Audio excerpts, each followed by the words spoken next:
नमस्कार, मी पंजाब 13 आणि 14 तारखेपर्यंत आणखीन असंच हवामान कोरडं राहणार आहे, म्हणून हा राज्यातल्या सर्व शेतकऱ्यांनी अंदाज लक्षात घ्यायचा. पण राज्यामध्ये 15 तारखेच्या नंतर म्हणजे 15 जुलैपासून 15 जुलै 16 जुलैच्या दरम्यान मुंबईला पाऊस सुरू होणार आहे, नाशिकला पाऊस सुरू होणार आहे, पुण्याकडे पाऊस सुरू होणार आहे, कोकणात देखील पाऊस सुरू होणार आहे.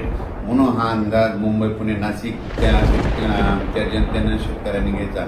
म्हणजे 15 तारखेला बऱ्याच भागामध्ये पाऊस सुरू होईल म्हणून हे लक्षात घ्यायचं. त्याच्यानंतर 15-16च्या दरम्यान राज्यामध्ये वेगवेगळ्या भागात म्हणजे पूर्व विदर्भ, पश्चिम विदर्भ, दक्षिण महाराष्ट्र, उत्तर महाराष्ट्र, कोकणपट्टी, खानदेश, मराठवाडा सगळीकडं म्हणजे 15 तारखेपासून दररोज वेगवेगळ्या भागात विखुरलेल्या स्वरूपाचा पाऊस सुरू होणार आहे. म्हणून हा अंदाज सर्व शेतकऱ्यांनी लक्षात घ्यायचा. त्याच्यानंतर 15-16-17 पर्यंत हे पाऊस झालं. पुन्हा त्याच्यानंतर हे पाऊस काय होणार आहे, 20 तारखेच्या नंतर परत आणखीन वाढणार आहे. मग 20 जुलैपासून परत मुंबईला जोरदार पाऊस सुरू होईल. 20, 21, 22, 23ला पुण्याकडे देखील जोरदार पाऊस सुरू होईल, नाशिककडे पाऊस सुरू होईल. राज्यात देखील पुन्हा काय होणार आहे, 20 जुलैच्या नंतर बऱ्याच ठिकाणी पाऊस सुरू होईल म्हणून हे अंदाज लक्षात घ्यायचा. पण विदर्भात, पूर्व विदर्भ आणि पश्चिम विदर्भ, तर त्या शेतकऱ्यांनी खास करून हे अंदाज लक्षात घ्यायचा. विदर्भात मात्र 22 तारखेपासून 22, 23, 24, 25च्या दरम्यान विदर्भामध्ये काही ठिकाणी मुसळधार ते अतिमुसळधार, काही ठिकाणी अतिवृष्टी होणार आहे. म्हणून हा अंदाज विदर्भातल्या शेतकऱ्यांना लक्षात घ्यायचा.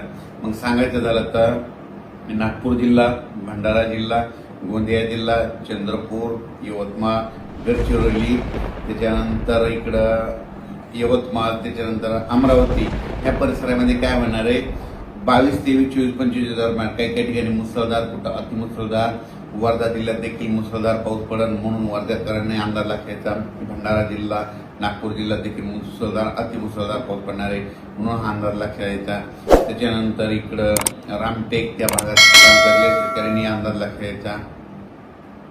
विदर्भात समजा 21 तारखेच्या 22 तारखेपासून पाऊस सुरू झाल्याच्यानंतर एक लो प्रेशर आहे, ते चक्रीवादळ आहे. तर ते काय होणार आहे, मग ते असं विदर्भातून जात असताना मग ते अमरावतीकडे जाईल, अमरावतीला पाऊस पडेल, त्याच्यानंतर अकोल्याला पाऊस पडेल, बुलढाण्याकडे जाईल, हिंगोली, त्याच्यानंतर इकडे परभणी जिल्हा, नांदेड जिल्हा त्या भागात देखील पाऊस पडेल. त्याच्यामुळं तुम्हाला सांगू इच्छितो, ते जात असताना काय होणार आहे, महाराष्ट्रात मात्र इकडे रिमझिम पाऊस पडणार आहे म्हणून हा अंदाज लक्षात घ्यायचा. तिकडे मुसळधार पाऊस पडेल आणि इकडल्या भागामध्ये मराठवाडा झालं, या भागामध्ये काय होईल, रिमझिम पाऊस येईल म्हणून हे अंदाज सर्व शेतकऱ्यांना लक्षात घ्यायचा.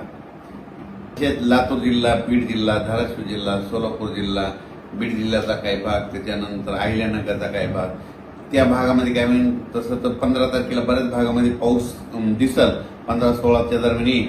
पण 20 तारखेला मात्र 20, 21ला मात्र तिकडे देखील बऱ्याच भागामध्ये पाऊस आलेला दिसेल म्हणून हा अंदाज लक्षात घ्यायचा.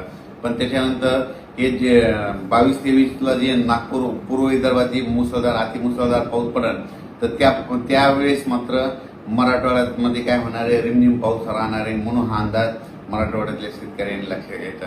त्याच्यानंतर खास करून नंदुरबार जिल्ह्यातले शेतकऱ्याचे फोन आले. नंदुरबारकडे देखील 15 तारखेला 15-16च्या दरम्यान काही भागामध्ये पाऊस हजेरी लावणार आहे म्हणून नंदुरबार जिल्ह्यातल्या शेतकऱ्यांनी अंदाज लक्षात घ्यायचा.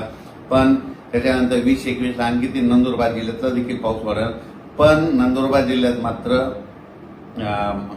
22, 23, 24, 25च्या दरम्यान मात्र चांगला मुसळधार, अतिमुसळधार पाऊस पडणार आहे म्हणून नंदुरबार जिल्ह्यातल्या शेतकऱ्यांनी अंदाज लक्षात घ्यायचा. कारण की नंदुरबार जिल्ह्यामध्ये शेवटच्या आठवड्यामध्ये जोरदार पाऊस पडणार आहे म्हणून हे अंदाज लक्षात घ्यायचा. आणखीन त्याच्यामध्ये काय झालं की ज्या जिल्ह्यात अद्यापही पाऊस झालेला नाही त्याच्यामध्ये आणखीन 27 जुलै ते 5 ऑगस्टच्या दरम्यान पुन्हा एक प्रणाली तयार होईल आणि ते पाऊस आल्याच्यानंतर त्या भागात देखील पाऊस पडणार आहे म्हणून हा अंदाज लक्षात घ्यायचा. पण राज्यामध्ये मात्र 15 तारखेला म्हणजे 15 जुलै 16 जुलैच्या दरम्यान राज्यात बऱ्याच भागामध्ये पाऊस येणार आहे म्हणून हा अंदाज लक्षात घ्यायचा. तो पाऊस सर्वदूर नाही, विखुरलेल्या स्वरूपात आहे, पण पाऊस सुरू होणार आहे. म्हणजे जे 8 जुलैपासून जे पाऊस बंद झालेला आहे तर ते पाऊस काय होणार आहे, 15 जुलैला परत सुरू होणार आहे म्हणून हे अंदाज लक्षात घ्यायचा. मुंबई, पुण्याच्या जनतेने देखील अंदाज लक्षात घ्यायचा. मुंबई, पुणे, नाशिक तिकडे देखील काय होणार आहे, 15-16च्या दरम्यान पाऊस येणार आहे.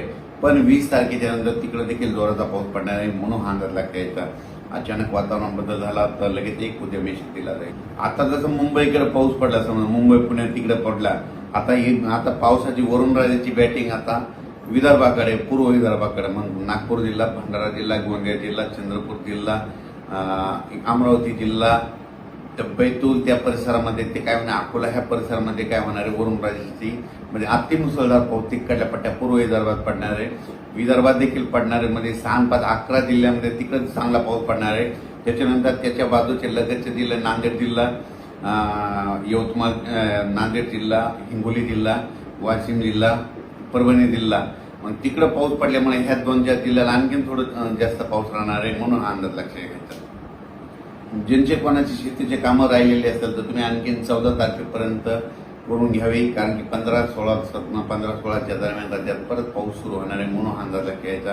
20च्या नंतर आणखीन ते पाऊस वाढत जाईल, 22च्या नंतर आणखीन जास्त वाढत जाईल. म्हणून हा अंदाज लक्षात घ्यायचा.